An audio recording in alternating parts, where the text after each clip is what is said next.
So the volunteer program is basically our volunteers going out and visiting patients, providing companionship, doing activities with them like coloring or puzzles, talking, just getting to know them, just a little extra support for them. I actually started with Grane in 2015 as a volunteer, and now I'm a volunteer coordinator, so it's very cool for me to have that full circle moment of starting as a volunteer and now being the coordinator. My favorite part of the volunteer program is definitely the gratitude that the patients show. I don't think I've ever seen myself or a volunteer leave a visit and the patient not be so thankful that they were there. It's always, thank you so much for coming.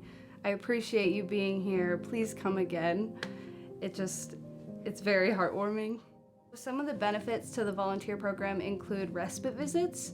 So if a patient was living at home and their caregiver had to leave to go run errands or just get out of the house, we could have a volunteer go sit with them, spend time with the patient, make sure they're not alone, and just make sure they're taken care of while their family member's away.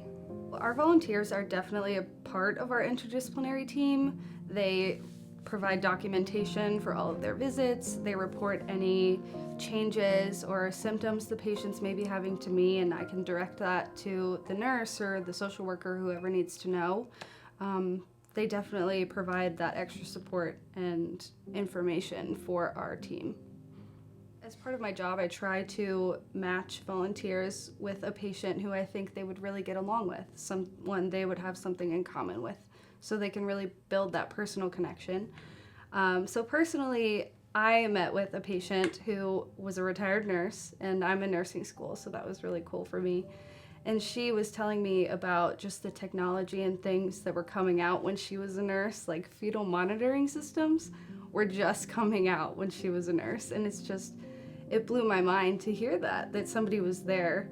And I love to give their stories an opportunity to continue on, to not just sit with all of that inside them, just give them an opportunity to share their life in a time where they're kind of recapping and going over, the things they did and who they did it with. It's just really special to be in that position and hear the stories they have to tell.